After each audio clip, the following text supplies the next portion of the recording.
Hello friends, welcome to my channel. आज हम लोग पुनः एक नए वीडियो के साथ उपस्थित हुए हैं। आज हम सिंटेक्स का एक्सरसाइज 2A देखते हैं, जो कि आर्टिकल से संबंधित है। और आर्टिकल ए एंड द का प्रयोग कहाँ पर होता है, कहाँ पर नहीं होता है, इसके बारे में हम लोगों ने सीखा। अब यहाँ दिया क्या हुआ है, correct each of the following sentences if necessary.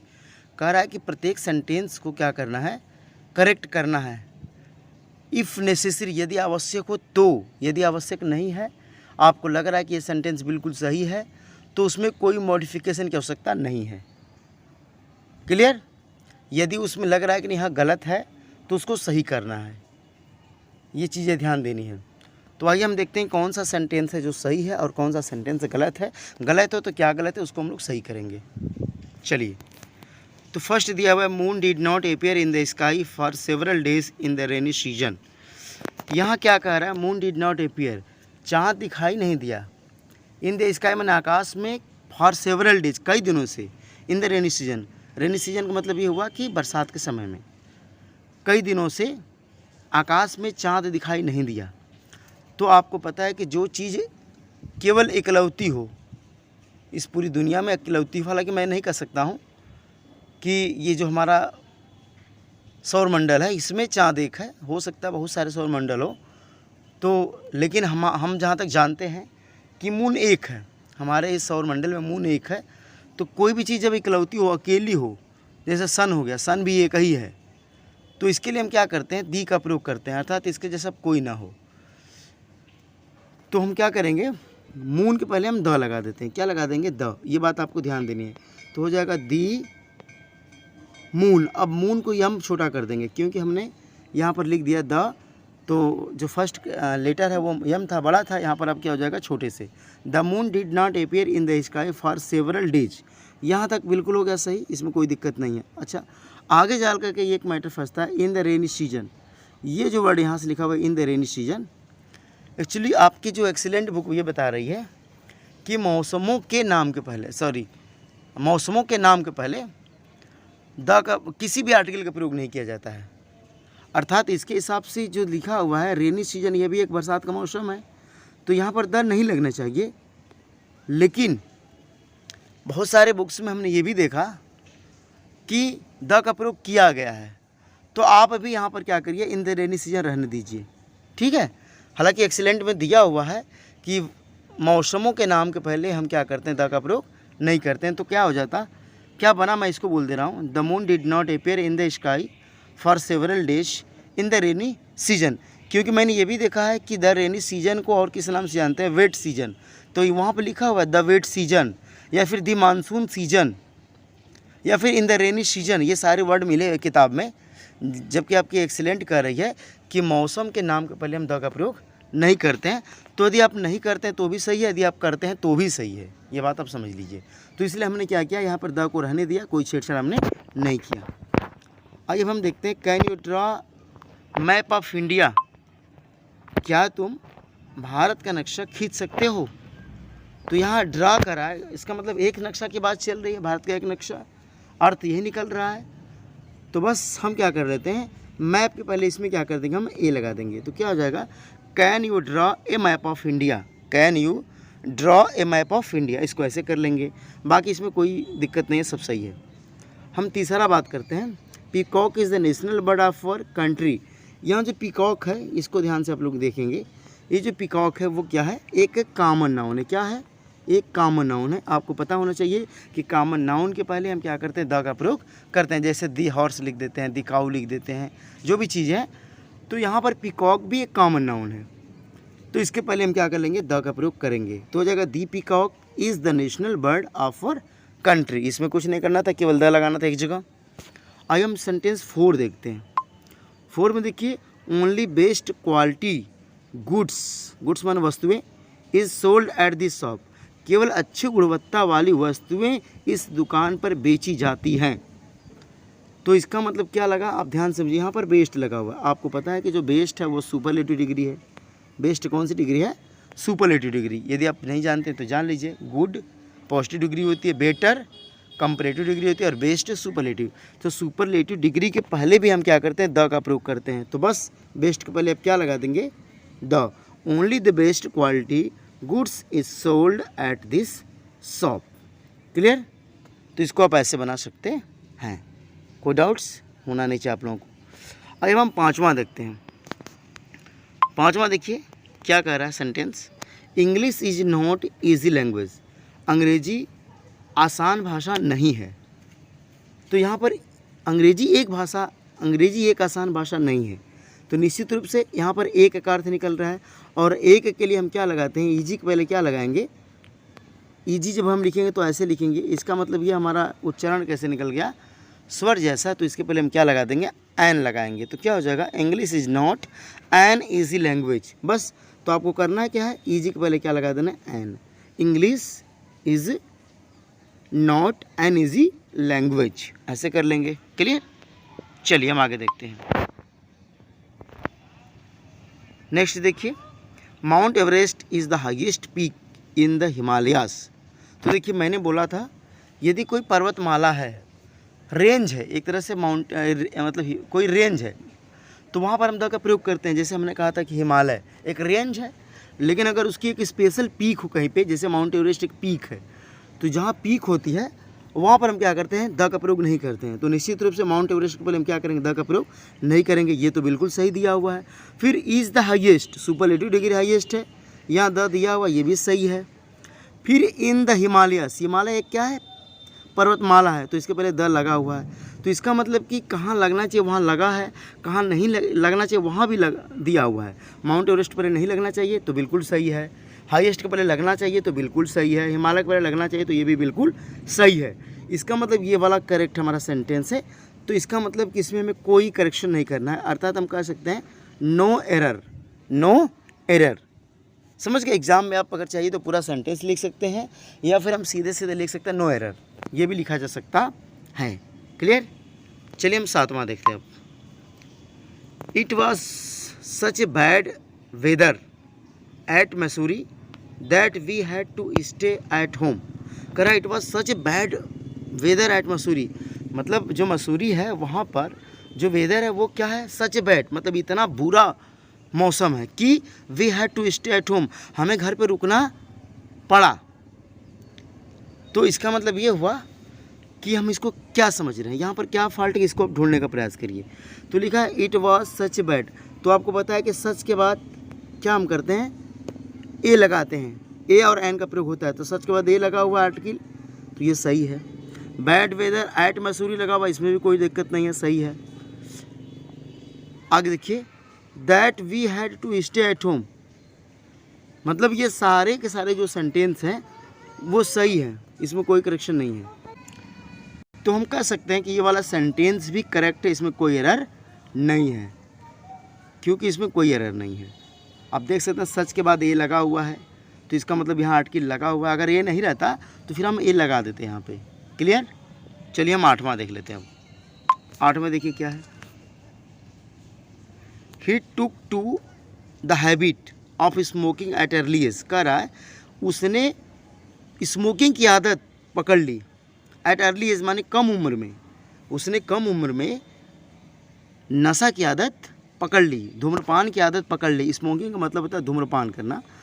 तो उसने क्या किया, कम उम्र में आदत पकड़ लिया। तो यहाँ क्या है सही, इसको आप ढूंढिए पहले।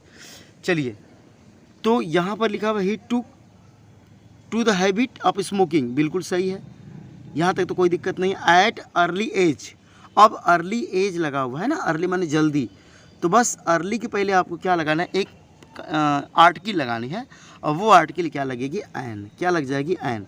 तो हो जाएगा he took to the habit of smoking at an early age. क्योंकि अर्ली जब भी हम लिखेंगे तो ऐसे लिखेंगे, उसका उच्चारण क्या हो गया, स्वर जैसे हो गया, तो बस इसके पहले क्या लगा देंगे, हम एन लगा देंगे। क्लियर। चलिए हम नेक्स्ट देखते हैं, 9वां, the last summer frequent break down. अच्छा, यहाँ आपको ध्यान देना होगा, बहुत इंपॉर्टेंट चीज़ दिया हुआ है यहाँ पर, लास्ट समर है, आपको पता होना चाहिए क्या एक फ्रेज है। कुछ स्पेशल फ्रेज हैं जिनके साथ हम क्या करते हैं, द का प्रयोग नहीं करते हैं। जैसे दिया है लास्ट समर, लास्ट वीक, अगर ये दिया हुआ है तो हम द का प्रयोग नहीं करते हैं, तो ये गलत हो गया। क्योंकि यह कुछ स्पेशल फ्रेज है और ये आपकी एक्सेलेंट बुक में दी हुई है। लगभग 25-30 तो ऐसी कुछ फ्रेजेज हैं जिनके साथ हम क्या करते हैं, द का प्रयोग नहीं करते हैं। उसमें लास्ट समर भी फ्रेज है, आप लोग देख लेंगे। फिर यहाँ से हमने क्या किया, हटा दिया। फिर frequent break down of electricity made our life miserable, तो इसमें कोई दिक्कत नहीं है। तो क्या हो जाएगा, लास्ट समर का मतलब हुआ पिछली गर्मी। Frequent break down of electricity मतलब इलेक्ट्रिसिटी का होना, डिस्टर्ब होना, बिगड़ जाना हमारे स्वास्थ्य के लिए क्या था, हमारे जीवन के लिए क्या था, दयनीय हो गया था। तो बस आपको यहाँ कुछ नहीं करेक्शन करना था, द को हटा देना है, क्योंकि लास्ट समर के साथ हम द का प्रयोग नहीं करेंगे। ऐसे बहुत सारी चीज़ें हैं, यदि आप नहीं पढ़े हैं तो आप एक्सीलेंट की बुक उठाएंगे और मैं बताता रहा हूँ एक्सीलेंट की बुक में साफ साफ ये सारी चीज़ दी हुई है कि हम किसके साथ प्रयोग नहीं करेंगे। वो चीज़ कहाँ मिलेगा आपको, मैं बोल दे रहा हूँ, ठीक है। आप अगर पेज नंबर 103 पे देखेंगे तो वहाँ पर कुछ बिंदु दिया हुआ है कि कुछ फ्रेज हैं जिसमें आर्टिकल का प्रयोग नहीं होता है। तो उसमें कम से कम 6-7 प्रकार के फ्रेज हैं। तो उसमें last week, next month, last year, next year, ये सब देख रहे हैं आप लोग। तो इनके साथ हम क्या करते हैं, द का प्रयोग नहीं करते हैं। इत्यादि कुछ चीज़ें होती हैं जिसमें हम द का प्रयोग नहीं करेंगे। तो यहाँ पर हम क्या करेंगे, द का प्रयोग नहीं करेंगे। चलिए आगे देखते हैं।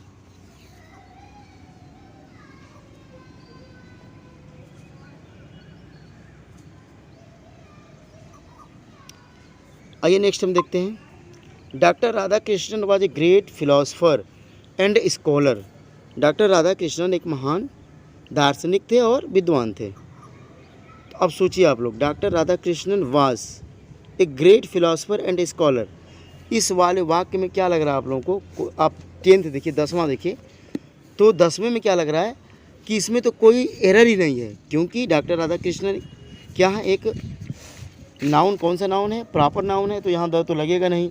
वाज ए ग्रेट बिल्कुल सही है, was a great philosopher and a scholar, अर्थात ये सारी चीज़ें सही है, इसमें कोई एरर नहीं है। तो 10वें वाले में नो एरर हम कर सकते हैं। क्लियर, चलिए आगे देखिए। ही ऑलवेज गिव्स मी ए राइट एडवाइस, वो हमेशा मुझे एक सही सलाह देता है। अब देखिए क्या करना है, इसमें एक सलाह नहीं होती है, समझ रहे, हमेशा जब दे रहा है तो एक सलाह कैसे हो सकती है। इसका मतलब यहाँ पर जो ए लिखा हुआ ये गलत है, इसे आपको क्या करना है, हटाना है। ही always gives me right advice, क्योंकि आपको ये भी पता होना चाहिए कि गिव्स के बाद जो राइट एडवाइस है ये एक तरह से कम्प्लीमेंट्री है। और आपको ध्यान होना चाहिए कि जब किसी वर्ब का कोई कम्प्लीमेंट हो तो उसके बीच में कोई भी आर्टिकल नहीं लगता है। तो he always gives me right advice. Clear, क्योंकि गिव्स मी क्या मुझे देता है, तो उसको पूरा करने के लिए निकलता है अर्थ सही सलाह। तो सही सलाह क्या हो रहा है, उस वाक्य को पूरा कर रहा है, अर्थात एक कम्प्लीमेंट है।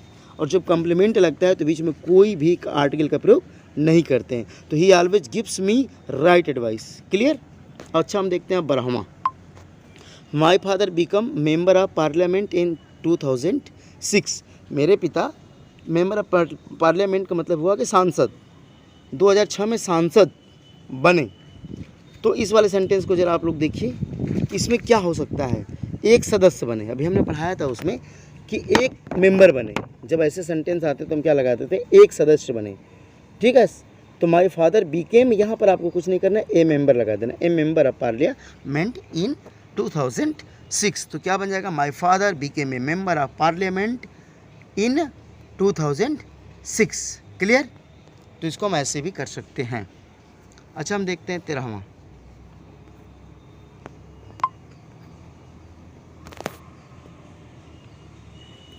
देखिए, he has given me word to help in difficulty. He has given me word, word का मतलब क्या होता है यहाँ पे, प्रॉमिस से मतलब है, ठीक है ना। जैसे आप लोग पढ़े होंगे ही केप्ट हिज प्रॉमिस, तो वहाँ जो वर्ड है, अगर आप पढ़े होंगे एडिशनल वाला चैप्टर, तो उसमें दिया था वर्ड का इस्तेमाल किया हुआ था। इसका मतलब कि यहाँ वचन से मतलब होता है। तो ही हैज़ गिवन मी वर्ड, उसने मुझे क्या दिया, वचन दिया है। टू हेल्प इन डिफिकल्टी, कठिनाइयों में मदद करने के लिए उसने मुझे क्या दिया है, वचन दिया है। तो अब देखिए यहाँ पर हमें क्या संशोधन करना चाहिए, क्या नहीं करना चाहिए, यहाँ आप ध्यान से समझिएगा। He has given me word to help in difficulty, तो इसमें क्या लग रहा है, ही हैज़ गिवन मी, यहाँ तक तो कोई दिक्कत नहीं है। वर्ड दिया हुआ बिल्कुल सही है, ही हैज़ गिवन मी क्या मुझे दिया है, प्रॉमिस दिया है। टू हेल्प इन डिफिकल्टी अर्थात 13वां जो सेंटेंस है इसमें भी कोई एरर नहीं है। तो आप लिख सकते हैं he has given me word to help me in difficulty, no error. ये भी वाक्य बिल्कुल सही है। क्लियर। अब हम देखते हैं 14वां। आइए 14वां देख लेते हैं। Always help poor and weak, हमेशा गरीब और कमज़ोर लोगों की मदद करनी चाहिए। तो आपको पता है यहाँ पर जो गरीब है ये पूरे समुदाय का बोध करा रहा है, वीक पूरे समुदाय का बोध करा रहा है। तो जब आपको लगे कि पूरे समुदाय का बोध हो रहा हो तो हम इसके पहले क्या लगाते हैं, दी का प्रयोग करते हैं। तो पुअर के पहले भी द लगा दीजिए और वीक के पहले भी द लगा दीजिए। तो always help the poor and the weak, ऐसे कर सकते हैं। क्लियर। चलिए आगे हम देखते हैं 15वां देखिए। The milk in the jug is without sugar, जो दूध है जग में बिना चीनी का है। The milk in the jug is without sugar. अब इसको क्या बनाना, ध्यान से समझिए, इसमें भी कोई गलती नहीं लग रही है। द मिल्क है, बिल्कुल सही है। The milk is in the जग, दूध जग में। अच्छा एक बात और बता दें आपसे, थोड़ी समझदारी के लिए आपके लिए, कि आपके दिमाग में आ रहा होगा ये मिल्क हमारा क्या है, कौन सा नाउन है बच्चों, ज़रा बताओ ज़रा आप लोग। मटेरियल नाउन है ना, पदार्थ है, द्रव्यवाचक है। द्रव्यवाचक है, दूध है, पानी है, ये सारी चीज़ें। लेकिन मैंने ये बोला था कि सामान्य तौर पर नहीं होता है इनका, इनके पहले किसी आर्टिकल का प्रयोग नहीं करते हैं। लेकिन जब इनकी विशेषता बतलाया है कि कहाँ का दूध, तो जग में जो दूध है उसकी विशेषता चल रही है, अर्थात पर्टिकुलर स्थान की बात चल रही है, तब इसके पहले हम द का प्रयोग करेंगे। द मिल्क होगा, द मिल्क इन द जज इज़ विदाउट शुगर, बिल्कुल सही है, नो एरर। इसमें क्या है, कोई एरर नहीं है। चलिए अब हम देखते हैं 16वां। An university degree is no guarantee for job, एक यूनिवर्सिटी की डिग्री की जॉब के लिए कोई गारंटी नहीं है। ये भी सही लग रहा है। अब गलती क्या है, ध्यान से समझिएगा।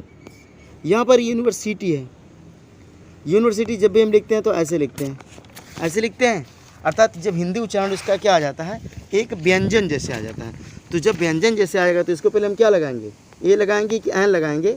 तो बच्चों यहाँ लग जाएगा ए यूनिवर्सिटी, क्या लग जाएगा, a university degree is no guarantee for job, no guarantee for a job. अर्थात ए की जगह हम, एन की जगह हम क्या कर देंगे, ए कर देंगे, और हमारा सेंटेंस क्या हो जाएगा, पूरी तरह से बिल्कुल सही हो जाएगा। क्लियर। अच्छा चलो आगे हम देखते हैं नेक्स्ट 17वां देख लेते हैं हम लोग। My brother prefers travelling by A train. अब आप ध्यान दीजिए, my brother prefers travelling by A train, मेरा भाई ट्रेन के द्वारा सफ़र करना प्रीफर करता है, समझ रहे हैं। तो इसका मतलब ये हुआ कि माई ब्रदर प्रीफर, इसमें तो कोई गलत नहीं, इतना तक नहीं है, ट्रेवलिंग भी सही है।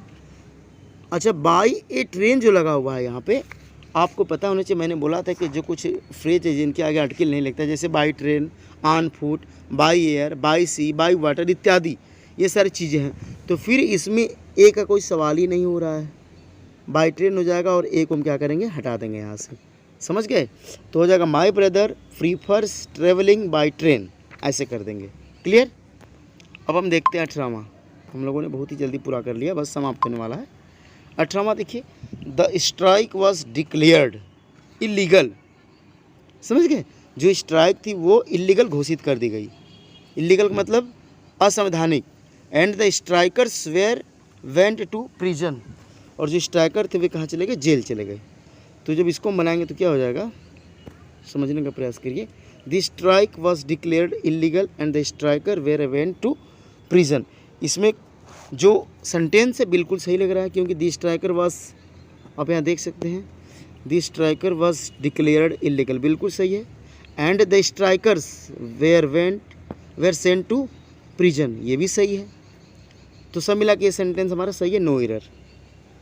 अब देखते हैं 19वां देख लेते हैं बस। Kalidas is Shakespeare of Sanskrit in literature, literature के क्या है वो, शेक्सपियर है। तो हमने बोला था कि जब कोई प्रॉपर नाउन एक कॉमन नाउन की तरफ वर्क करे तो वहाँ पर हम क्या करते हैं, द का प्रयोग करते हैं। तो क्या हो जाएगा, कालिदास वा इज़, इसके बाद हम क्या लिख देंगे, जो शेक्सपियर लिखा हुआ है इसके पहले हम क्या लगा देंगे, द लगा देंगे।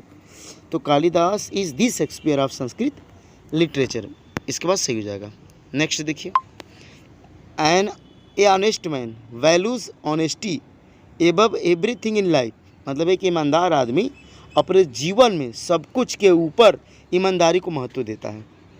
ठीक है, तो बस आप देखिए क्या लिखा, ऑनेस्ट लिखा हुआ है। क्या लिखा हुआ है, यहाँ आप देख सकते हैं जो लिखा है ऑनेस्ट लिखा हुआ है। जब ऑनेस्ट हम लिखेंगे तो इसके पहले क्या लिखेंगे, एन लगा देंगे। तो पहले आप एक जगह क्या कर लीजिए, an honest man values honesty above everything in life. Clear. तो ये वाला भी सेंटेंस पूरा हो गया। अर्थात इसमें बहुत सारे सेंटेंस थे जिसमें कोई एरर नहीं था और बहुत सारे ऐसे भी सेंटेंस हैं जिसमें एरर है। तो आशा करते हैं ये वीडियो आपको समझ में आ गई होगी बिल्कुल साफ साफ। यदि वीडियो आप लोग को अच्छी लगे अपने दोस्तों में शेयर करें। अभी तक अगर आप चैनल पर नए हैं, सब्सक्राइब नहीं किया तो कृपया सब्सक्राइब करें, लाइक करें, कमेंट्स करें। कोई दिक्कत हो कमेंट बॉक्स में लिखें, मैं आप लोगों की पूरी मदद करूंगा। और मेरे साथ इसी तरह पूरी अंग्रेजी एक्सीलेंट बुक, पूरी ग्रामर बुक जो भी है हम एक एक करके कराते रहेंगे और आप हमारे साथ बने रहिए। मिलेंगे अगली वीडियो में। तब के लिए आप लोग मस्त रहिए, खेलते रहिए, हंसते रहिए, अपने ज़िंदगी का आनंद लीजिए और पढ़ाई भी करते रहिए। मिलेंगे अगली वीडियो में। थैंक यू, जय हिंद।